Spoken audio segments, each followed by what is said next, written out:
kalian di podcast kita kali ini. Hari ini kita akan membahas topik yang sangat penting, yaitu manajemen waktu. Untuk membantu kita lebih memahami tentang topik ini, saya sudah mengundang seorang narasumber yang produktif dan bisa mengatur waktu dengan baik, yaitu Kak Mailinda. Selamat datang di podcast kami, Kak Mailinda. Halo Kak Faiza, terima kasih banyak sudah mengundang saya. Senang bisa ada di sini dan berbagi cerita tentang manajemen waktu.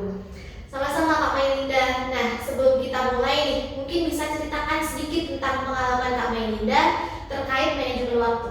Tentu Kak Faiza, sebagai seorang mahasiswa yang sedang aktif mengikuti program di luar kampus, saya sering menemui banyak orang yang berjuang dengan masalah manajemen waktu. Mulai dari mengatur prioritas, menyeimbangkan antara pekerjaan dan kehidupan pribadi, hingga mencari cara untuk tetap produktif tanpa kelelahan. Semua ini sebenarnya bisa diatasi dengan manajemen waktu yang baik. Dan hari ini saya senang karena bisa berbagi beberapa strategi dengan pendengar kita. Oke, mungkin kita bisa masuk ke materi ya Kak. Sebenarnya mengapa sih manajemen waktu itu penting dan apa yang akan kita dapatkan kalau kita bisa mengelola waktu dengan baik? Pertanyaan yang bagus ya Kak Faiza.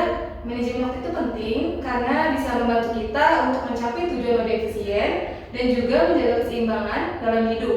Dengan manajemen waktu yang baik, kita bisa mengurangi stres, meningkatkan produktivitas, dan lebih banyak waktu untuk hal-hal yang kita nikmati. Wah, jadi manajemen itu bukan cuma soal produktivitas ya, tapi juga soal kualitas hidup kita secara keseluruhan. Benar sekali Kak Faiza, ini bukan hanya soal menyelesaikan tugas lebih cepat, tetapi juga soal menjaga keseimbangan antara pekerjaan dan waktu pribadi. Wah, menarik. Tapi pasti ada tantangan kan dalam mengelola waktu. Menurut Kak Mai, apa saja sih tantangan terbesar dalam memanage waktu tersebut? Salah satu tantangan terbesar adalah kebiasaan menunda-nunda. Selain itu, kurangnya prioritas juga jadi masalah loh Kak. Banyak orang yang tidak tahu apa yang harus dikerjakan lebih dulu, hingga mereka merasa kewalahan dan akhirnya malah menunda pekerjaan. Betul banget ya Kak Mai, sering banget terjadi kebiasaan menunda-nunda itu kayak musuh terbesar kita semua ya. Kalau sudah menunda-nunda, waktu jadi terbuang sia-sia kan? Ya, kebiasaan menunda ini bisa bikin kita kehilangan banyak waktu. Tapi ada beberapa cara loh yang dapat bisa kita lakukan untuk mengatasi hal ini. Dan salah satu caranya adalah dengan membuat daftar tugas harian. Oke, kita masuk ke bagaimana tips praktis nih. Jadi Kak Mai, apa saja sih langkah-langkah sederhana yang bisa kita lakukan untuk mengelola waktu dengan lebih baik? Baik, ada beberapa langkah. Langkah pertama itu buatlah daftar prioritas. Tentukan dulu nih tugas-tugas yang paling penting dan fokuslah menyelesaikannya terlebih dahulu. Lalu, langkah keduanya itu coba gunakan teknik Pomodoro. Teknik ini yaitu teknik yang dimana bekerja selama 25 menit, lalu istirahat selama 5 menit. Teknik ini bagus loh untuk menjaga fokus tanpa kelelahan. Ketiga ini, kita dengan cara kurangi distraksi, misalnya dengan mematikan notifikasi saat bekerja.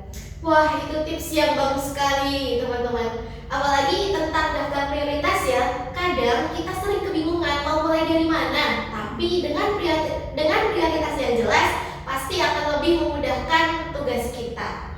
Iya, dengan daftar prioritas kita jadi tahu nih mana yang harus diselesaikan dulu.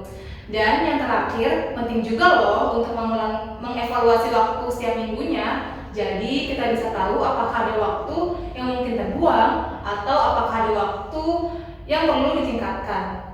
Menarik sekali. Jadi setelah semua ini, bagaimana sih caranya agar kita bisa konsisten dan menjadikan manajemen waktu itu sebagai kebiasaan? Nah, konsisten itu kunci ya Kak. Cobalah mulai dari hal kecil. Misalnya kita membuat daftar tugas harian setiap pagi atau mencatat jadwal setiap minggu. Jika dilakukan secara rutin, kebiasaan ini akan membantu kita mengelola waktu tanpa terasa berat lagi. Jadi intinya kita harus sabar ya Kak Mai. Iya, betul sekali Kak. Karena manajemen waktu itu kan perlu waktu. Jadi untuk bisa jadi kebiasaan kita kan. Betul Kak, tidak ada hasil instan. Yang penting itu kita tetap berkomitmen untuk melakukannya setiap hari. Nanti lama-kelamaan manajemen waktu akan terasa alami kok.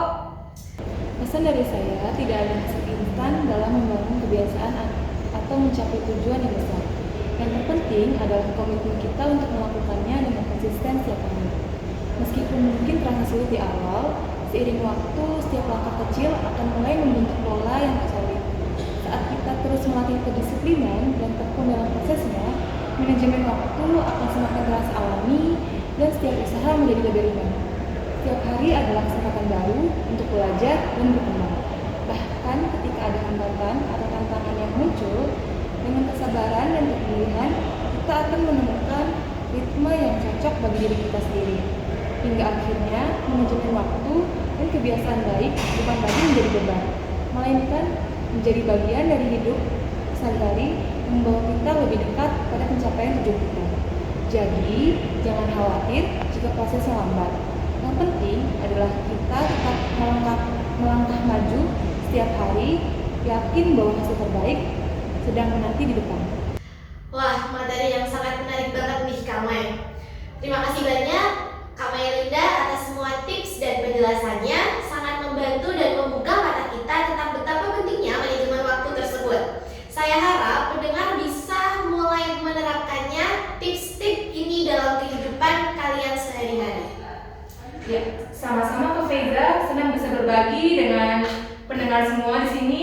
Semoga bermanfaat dan semoga teman-teman semua bisa lebih produktif tanpa mengorbankan keseimbangan hidup ya.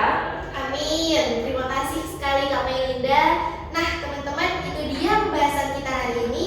Semoga podcast ini bermanfaat untuk kalian yang ingin lebih produktif dan lebih baik dalam mengatur waktu. Sampai jumpa di episode kita berikutnya dan selamat mengelola waktu dengan lebih bijak. Wassalamualaikum warahmatullahi wabarakatuh.